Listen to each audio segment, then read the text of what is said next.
अस्सलाम वालेकुम दोस्तों, सऊदी अरब की फटाफट ताज़ा और बड़ी खबरों में आपका स्वागत है।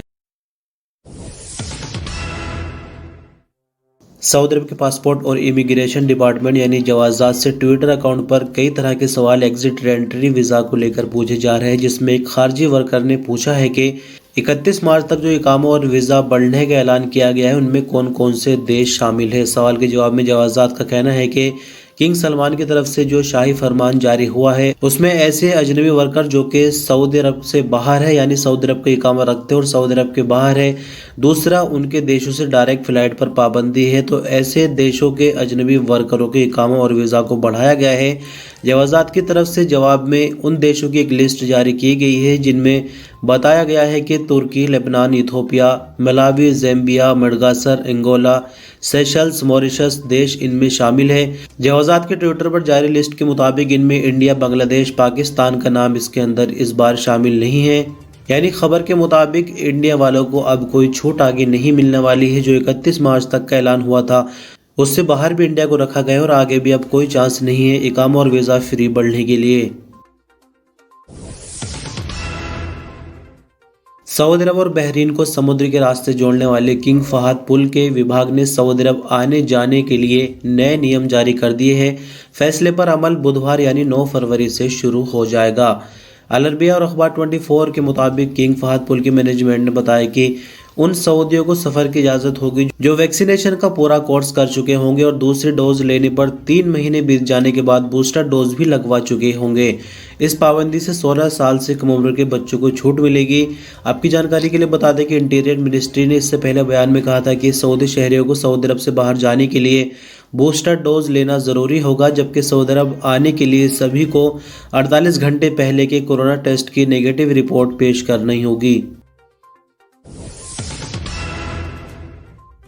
सऊदी हज और उम्रा मिनिस्ट्री का कहना है कि विजिट वीज़े पर आने वाले हज अदा नहीं कर सकते। हज अदा करने के लिए हज वीज़ा ही लिया जाना ज़रूरी होगा। आजिल वेब न्यूज़ के मुताबिक मिनिस्ट्री ऑफ हज एंड उम्रा के ट्विटर पर एक बंदे ने सवाल किया जिसमें पूछा गया कि विजिट वीज़े पर आने वाले क्या हज कर सकते हैं। सवाल के जवाब में मिनिस्ट्री ऑफ हज एंड उम्रा का कहना था कि विजिट वीज़े पर आने वाले हज अदा नहीं कर सकते। हज परमिट लेने के लिए इकामा सबसे पहली शर्त है। इसके अलावा सऊदी अरब के बाहर से जो लोग आते हैं वो स्पेशल हज की वीज़ा पर आएंगे, उन्हीं को परमिट जारी किया जाएगा। आपकी जानकारी के लिए बता दें कि हज मिनिस्ट्री के नियमों के मुताबिक सऊदी अरब में रहने वाले अजनबी या फिर सऊदी भी नियमों का पूरी तरह से पालन करेंगे, यानी परमिट लेकर ही सऊदी अरब के अंदर रहने वाले भी हज कर सकते हैं। हज परमिट के बिना किसी को भी हज करने की बिल्कुल भी इजाज़त नहीं होगी। अरब ज्वाइंट फोर्स यमन ने पिछले 24 घंटों के दौरान मारब और हज्जा में हुस्सियों के ठिकानों पर 16 टारगेटेड ऑपरेशन किए हैं। सऊदी अरब की सरकारी एजेंसी एसपीए के मुताबिक अरब ज्वाइंट फोर्स ने जुमे को बयान में कहा कि टारगेटेड ऑपरेशन के दौरान 9 फौजी गाड़ियों को भारी नुकसान पहुंचा, जबकि कई हुस्सी भी मारे गए हैं। आपकी जानकारी के लिए बता दें कि अरब ज्वाइंट फोर्स यमन की तरफ से मारब और उसके करीबी इलाकों में हुस्सियों के ठिकानों को रोजाना निशाना बनाया जा रहा है। सऊदी अरब में अल नकाहता हॉस्पिटल में संक्रमित रोगों के विभाग के डायरेक्टर बदरिया अल फीफा ने बीते हफ्ते के मुकाबले में इस हफ्ते कोरोना वायरस से संक्रमितों की तादाद में कमी का कारण बयान किया है। अल अखबारिया चैनल से बात करते हुए बदरिया अल फीफा ने कहा कि सऊदी अरब में कोरोना से संक्रमितों की तादाद में 20% से भी ज़्यादा की कमी रिकॉर्ड की गई है। उन्होंने कहा कि कोरोना से संक्रमित होने के ज़्यादातर केस ऐसे हैं जिन्होंने बूस्टर डोज नहीं लगवाई है। उन्होंने आगे बताया कि कोरोना वायरस से प्रभावितों की तादाद में जो कमी हुई है उसमें सबसे बड़ा कारण एसओपीज है। इसके अलावा सऊदी शहरियों और गैर मुल्कियों ने बूस्टर डोज लगवाई है, उसका भी एक नतीजा है। इसी के चलते हम इस नतीजे पर पहुंचे हैं कि कोरोना की तीसरी लहर को भी हमने पूरी तरह से कंट्रोल कर लिया है और सऊदी अरब में अब हालात बिल्कुल भी ख़राब नहीं है। यानी आने वाले दिनों में केसेस और ज़्यादा घटते जाएंगे और फिर जल्द ही कोरोना पूरी तरह से ख़त्म होगा। सऊदी अरब में जुमे की शाम कोविड-19 की रिपोर्ट के मुताबिक 3,555 नए मामले रिकॉर्ड आए। नई रिकवरी 4,023, जबकि 3 नई मौत की खबर है।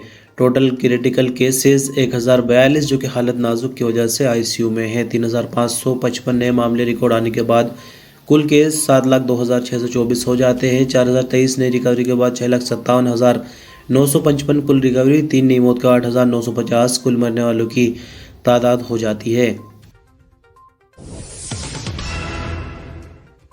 सऊदी अरब के जद्दा कमिश्नरी में पुलिस ने असलहा के जोर पर एक गैर मुल्की से गाड़ी छीनने वाले 4 लोगों को गिरफ्तार कर लिया।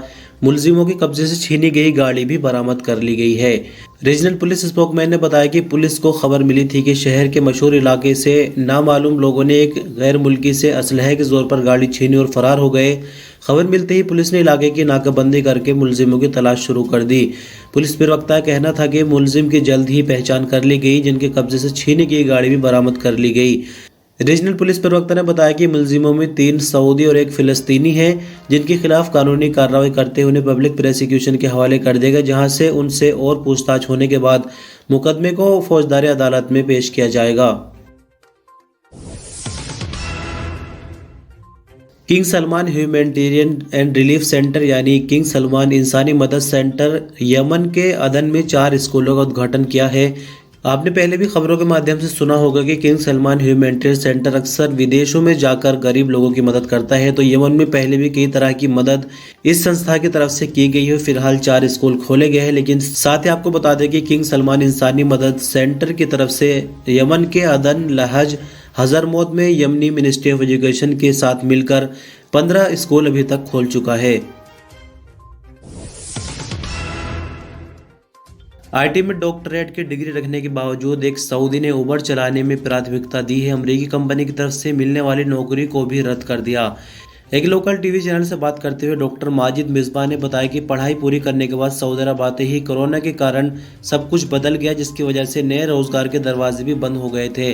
डॉक्टर माजिद का आगे कहना था कि सऊदी अरब और इंटरनेशनल लेवल पर कोरोना के चलते हालात बिगड़े तो नौकरी की तलाश की, लेकिन सही रोजगार नहीं मिल सका, लेकिन तलाश फिर भी जारी थी। एक दिन दोस्तों की महफिल में उबर को लेकर बातचीत हुई और दोस्तों के कहने पर मैंने नई गाड़ी निकलवाई और उबर में उसका रजिस्ट्रेशन करा लिया। आईटी में डॉक्टरेट करने वाले डॉक्टर माजिद ने एक सवाल पर कहा कि उबर चलाते हुए 3 महीने से ज़्यादा हो चुके हैं और इस दौरान ऐसा कोई पल नहीं आया जिसमें सोचा हो कि डॉक्टरेट करने के बाद उबर को रोजगार का जरिया क्यों बनाया। एवरेज मंथली सैलरी के सवाल पर डॉक्टर माजिद का कहना था कि उबर से हर महीने 15,000 से ज़्यादा रियाल तक कमाता हूँ। इस हवाले से उनका आगे कहना था कि उबर आज़ाद रोजगार है और ना ही ऑफिस की जिम्मेदारियां हैं और ना ही इसमें बॉस का दबाव होता है। ड्यूटी का टाइम भी अपनी मर्जी से करना होता है। जब दिल चाहे गाड़ी स्टार्ट करो और निकल जाओ और जब दिल चाहे छुट्टी कर लो। डॉक्टर माजिद ने टीवी प्रोग्राम में आगे बताया कि एक अमेरिकी कंपनी ने नौकरी की पेशकश की थी जो कि मैंने कबूल नहीं की। आगे नौकरी करने के हवाले से उनका कहना था कि अगर मेरे फील्ड में अच्छी नौकरी और सैलरी मिलती है तो ही नौकरी करूंगा, वरना तो अपनी उबर कार ही चलाऊंगा। तो इस तरह से ये खबर हमने आपको इसलिए बताई कि देख सकते हैं कि उबर में कितनी ज़्यादा सैलरी है और क्यों अजनबियों को हटाकर सऊदियों को रखा जा रहा है, क्योंकि गवर्नमेंट की नज़र में कहीं ना कहीं ये काम चढ़ गया और देखा कि ये अच्छी जॉब है तो इस पे से अजनबियों को हटाओ और सऊदियों को रखो। तो आप आज की डेट में देख सकते हैं कि जो एप्लीकेशन टैक्सी सर्विसेज देने वाली कंपनी है उनमें कोई भी ड्राइवर अब अजनबी नहीं रखा जा सकता, सिर्फ सऊदी ही काम करेंगे। गवर्नमेंट ने ये रूल लगा दिया है। और अंत में सऊदी अरब में रियाज पुलिस ने 20 मिलियन नकली करेंसी तैयार करने वाले 5 मेंबर्स वाले गिरोह को गिरफ्तार किया है। मुलजिमों के कब्जे से 19 लाख से ज़्यादा करेंसी बरामद की गई है। रियाज पुलिस के स्पोकमैन ने बताया कि गिरोह में 2 सऊदी, 2 बांग्लादेशी और 1 यमनी शामिल है। नकली करेंसी तैयार करने के लिए इन्होंने रियाज के एक मोहल्ले में एक घर को अपना ठिकाना बनाया हुआ था।